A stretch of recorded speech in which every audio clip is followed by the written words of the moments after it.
जो ये बिल अगर लाया जाए तो वक्फ़ के जितने भी मसाइल हैं वो बिल्कुल सिरे से ख़त्म हो जा रहा है। और मुसलमानों के पास जो वक्फ़ के जो जायदाद हैं, मस्जिदें हैं, कब्रिस्तान हैं, ईदगाहें हैं, वो सारी की सारी चीज़ें ख़तरे में आ जाएंगी। हम अपनी ज़मीनों को अपने मदारिस के जो मदारिस है और कब्रिस्तान है, मसाजिद है, वो सब को हम सबसे पहले आके वक्फ़ में उसका रजिस्ट्रेशन करवाएँ। अगर ये बिल लोकसभा में पास होती है तो पूरे हिंदुस्तान में हम लोग एनआरसी से बड़ा आंदोलन करेंगे। पूरे हिंदुस्तान को दिखा देंगे कि मुसलमान चुप नहीं है। इस बिल के ख़िलाफ़ में हम लोग रहेंगे, क्योंकि ये बिल सीधी मुसलमानों की संपत्ति को हड़पना चाहती है। के ख़िलाफ़ में पूरे हिंदुस्तान के मुसलमानों को जगाया जा रहा है कि मौका आएगा, एनआरसी से बड़ा आंदोलन करेंगे, पूरे हिंदुस्तान के लोगों को जगाएंगे। इसके ख़िलाफ़ में हम लोग लड़ेंगे, मरेंगे, जो होगा देखा जाएगा। कि आज भी मेरे ख़यालों की तपिश जिंदा है, मेरे गुफ्तार की देरी ना रविश जिंदा है। आज भी जुल्म के नापाक रिवाजों के ख़िलाफ़ मेरे सीने में बगावत की खलिश जिंदा है। बिहार के पटना में है और पटना का बापू सभागार हॉल है। यहाँ पर तहफ़्फ़ुज़े औक़ाफ़ कॉन्फ्रेंस रखा गया है। तस्वीरों के माध्यम से देखिए कि काफ़ी संख्या में लोगों का जुटान यहाँ पे शुरू है। अंदर कार्यक्रम चल रहा है। हज़ारों की संख्या में लोग अंदर अपने उलमाए कराम को सुन रहे हैं। इमारत शरिया के आह्वान पर जो भीड़ जुटी है, क्या मामला था, क्यों भीड़ जुटी है, क्यों मुसलमान के जो प्रतिनिधि है वह यहाँ पर आए हैं और वक्फ़ का क्या कुछ मामला है। हमारे साथ एक मौलाना साहब है। क्या नाम हुआ है? अबू सुफियान कासमी जी। मैं मधेपुरा ज़िला से हूँ। वहाँ एक मरकज़ है, अल्हम्दुलिल्लाह मैं उसका सेक्रेटरी भी हूँ। अभी यहाँ पे एक भीड़ जमा हुई है, उसका हेडिंग दिया गया है तहफ़्फ़ुज़ औक़ाफ़ कॉन्फ्रेंस, यानी वक्फ़ के सिलसिले में जो बातचीत चली थी अभी कि उसमें एक नई बिल लाया गया था जिसमें उसमें कुछ तब्दीलियाँ की गई है कि बल्कि उसका पूरा नाम ही चेंज किया गया। जैसा कि अंदर अभी हम लोगों को बताया गया कि अभी जो ये बिल अगर लाया जाए तो वक्फ़ के जितने भी मसाइल हैं वो बिल्कुल सिरे से ख़त्म हो जा रहा है। और मुसलमानों के पास जो वक्फ़ के जो जायदाद हैं, मस्जिदें हैं, कब्रिस्तान हैं, ईदगाहें हैं, वो सारी की सारी चीज़ें ख़तरे में आ जाएंगी।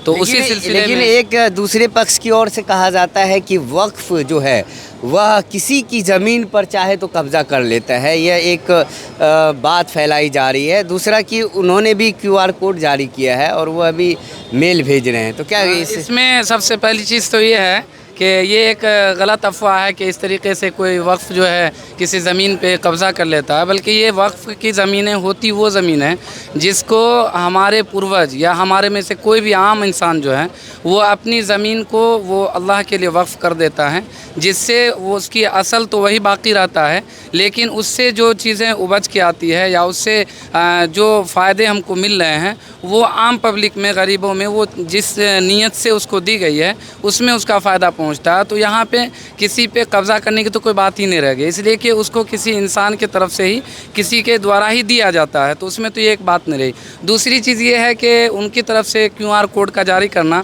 ये बात समझ में नहीं आती है। इसलिए नहीं समझ में आती है कि हमारे एक बड़े बुज़ुर्ग ये कह रहे थे कि किसी भी चीज़ को मुकाबले के लिए उसका भी उसमें हिस्सा होना ज़रूरी है, जबकि वक्फ़ की जो चीज़ें ज़मीनें हैं वो सिर्फ़ और सिर्फ मुसलमानों की तरफ से दी जाती है, तो उनका कोई मसला नहीं है कि वो भी अपना QR कोड जारी करे।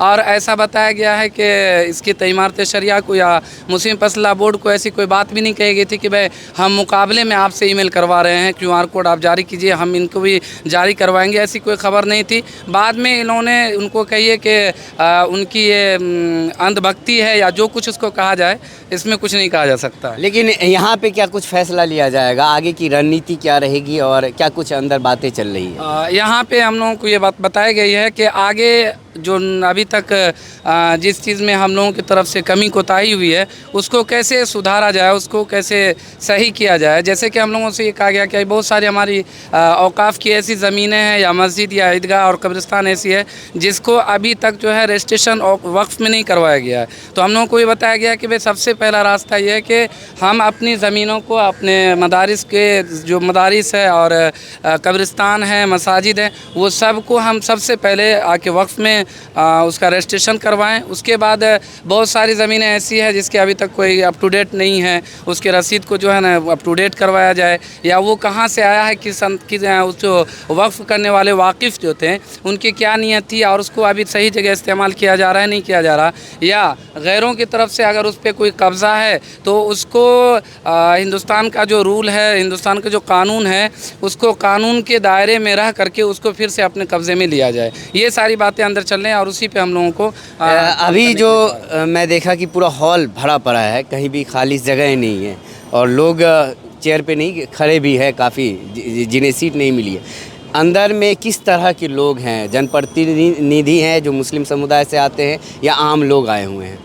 इसमें जो है वो आम भी उसको नहीं कहा जाए, इसमें मुसीब फैसला बोर्ड की तरफ से कुछ बाशऊर लोग, जिसको दानिश्वर भी कहा जाता है, जो अपने गांव में अच्छे पद पे होते हैं या लोगों में मशहूर हैं, वो इस टाइप से जो ज़िम्मेदार टाइप के लोग हैं उनको ख़ास करके उनको बुलाया गया है। कुछ उलमाए किराम हैं, हुफ़ाज़ हैं, इन लोगों को खुसूसी तौर पे बुलाया गया है, जो कि यहाँ से जा कर के अपने इलाके में फिर उसी के जैसा काम बताया जाए, फिर वो अपने सभी लोगों को, उमूम को शामिल करके उनके साथ ये बातें बताएं और फिर उसी हिसाब से काम करें। इसीलिए उन ख़ास लोगों को बुलाया गया, कोई उमूम नहीं है यहाँ पे। अगर आम लोग को आने की अपील की जाती तो भीड़ कितनी रहती?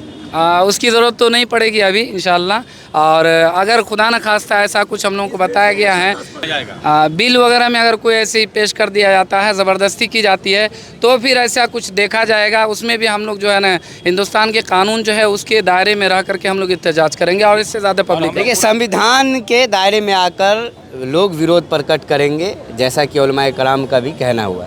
कुछ और लोग हैं, इनसे बात करेंगे। क्या नाम हुआ? मेरा नाम नदीम हुआ जी। वक्फ बिल जो है वो मुसलमानों की जितनी भी संपत्ति है इसको हड़पने का एक साजिश है। इस बिल के ख़िलाफ़ में पूरे हिंदुस्तान के लोगों को जगाया गया है। अगर ये बिल लोकसभा में पास होती है तो पूरे हिंदुस्तान में हम लोग एनआरसी से बड़ा आंदोलन करेंगे। पूरे हिंदुस्तान को दिखा देंगे कि मुसलमान चुप नहीं है। इस बिल के ख़िलाफ़ में हम लोग रहेंगे, क्योंकि ये बिल सीधी मुसलमानों की संपत्ति को हड़पना चाहती है।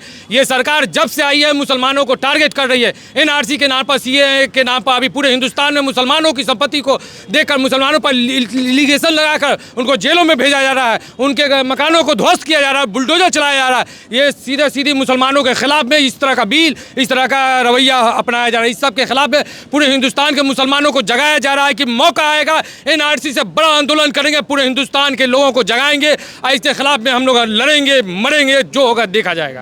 इस पर मैं एक शेर कहना चाहता हूँ कि आज भी मेरे ख्यालों की तपिश जिंदा है, मेरे गुफ्तार की देरी ना रविश जिंदा है। आज भी जुल्म के नापाक रिवाजों के ख़िलाफ़ मेरे सीने में बगावत की खलिश जिंदा है। क्या नाम हुआ? मेरा नाम है असलम राज है। कहाँ से आए हैं? मैं यहीं पटना में रहता हूँ, मैं एक मेडिकल स्टूडेंट हूँ। अच्छा, काफ़ी यंग है और नौजवान तबके के जो मुस्लिम समुदाय के लड़के हैं वो अभी यहाँ आए हैं। तो आप लोग क्या कुछ समझ पा रहे हैं वक्फ बिल को? और इस हंगामे से पहले कभी आपने वक्फ बोर्ड का नाम भी सुना था? मैं इसको बहुत अच्छे से जानता हूँ और समझता भी हूँ। देखिए, हमारे कॉन्स्टिट्यूशन में आर्टिकल 25 के तहत हर रिलीजन को, हर मज़हब वाले को अपने अपने तौर तरीक़े पर उसको हिंदुस्तान में ज़िंदगी गुजारने का ये क्या कहते हैं, उसको राइट है। अब उसी राइट को छीन करके और कोई गवर्नमेंट उसके राइट्स में अपना दखलंदाजी और मुदाखलत नहीं कर सकता। लेकिन अभी मौजूदा हुकूमत उसी चीज़ को हटा करके अब जो क्या कर रहे हैं, हमारे जो प्रॉपर्टीज़ हैं, ये प्रॉपर्टीज़ हमारी भी नहीं होती है। अगर कोई वक्फ करता है, किसी ज़मीन को देता है, तो देने वाला का भी उसमें हक़ नहीं होता है, ख़त्म हो जाता है। अब उस ज़मीन पर गवर्नमेंट अपना तसल्लुत जमाना चाहता है और मुसलमानों की जो ज़मीन, ये सिर्फ मुसलमानों के लिए ये नहीं है, ये गैर मुस्लिमों के लिए भी है। जो उनकी ज़मीनें हैं वो ज़मीनें भी छीन जाएंगी, जो वक्फ कर दी गई हैं मंदिरों के नाम पे, किसी दूसरी चीज़ों के नाम पे, उन चीज़ों को भी छीन ली जाएगी। ये चीज़ दूसरों को भी समझना चाहिए। और अच्छा, आपसे एक और सवाल है। देखिए, वक्फ बिल का विरोध हो रहा है, अच्छी बात है, लेकिन वक्फ बिल में एक नया जो अमेंडमेंट आया है जिसमें 2 गैर मुस्लिम को भी जगह दी जा रही, इसे कैसे देखते हैं? देखिए, ये चीज़ क्या है ना कि इससे सारी चीज़ों को हमसे जो छीन करके अब उसी चीज़ को सारे लोगों के लिए आम कर रहे हैं। आप एक बात बताइए, आपने किसी को एक घर दिया रहने के लिए कि भाई ये तुम्हारा घर है, और उसके बाद आपने उसको गिफ्ट कर दिया, दोबारा तो लेंगे नहीं उसको। अब क्या करेंगे, एक तीसरा आदमी आकर के कहता है कि भाई ये घर जो है ये सिर्फ तुमको नहीं दिया गया, हम छीन करके अब सारे लोगों में उसमें बांट देंगे। तो ये गलत हुआ ना भाई, जब आपने किसी को दिया है तो उसी का होना चाहिए। और चलिए एक चाचा है, क्या नाम हुआ आपका? मोहम्मद बद्र आलम मेरा नाम हुआ जी। मैं वक्फ कमेटी का जो है दरभंगा ज़िला के अंदर एक मेंबर हूँ। मामलात ये है कि नीतीश सरकार जो है जब से वक्फ बिल पर ध्यान पहले एक तस्वीर, थोड़ा सा आप साइड हो जाइए। पहले इनको आप देखिए, इनके जज्बे को आप देखिए, किस लहजे से यहाँ आए हैं, काफ़ी हिम्मत जुटाकर।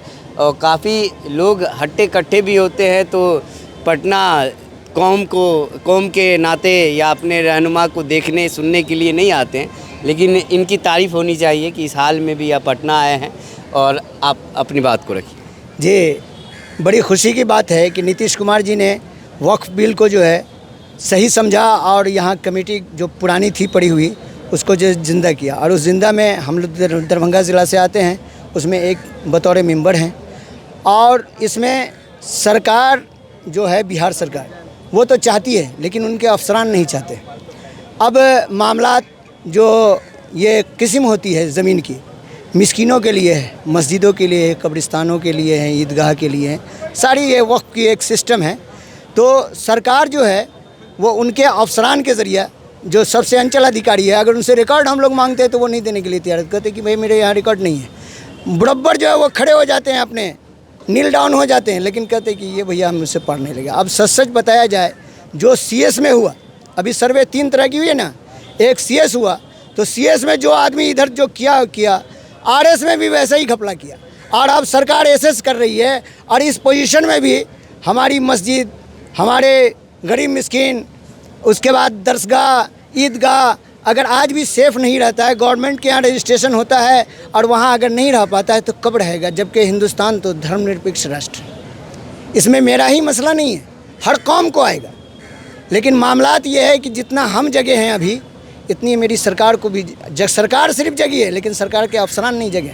आपने नीतीश कुमार की तारीफ़ें की, जी। लेकिन नीतीश कुमार ये वक्फ बिल पर उनके सांसद ने समर्थन दिया, आपको पता है? नहीं, जिसने समर्थन, वो तो अपनी उनकी सोच है, लेकिन नीतीश कुमार की सोच नहीं है। नीतीश कुमार तो सिंगल पार्टी तो उन्हीं की है भाई साहब, क्या बात करते, पार्टी उन्हीं की, सांसद उन्हीं के, और बिल को समर्थन भी गठबंधन में सरकार चला रहे हैं।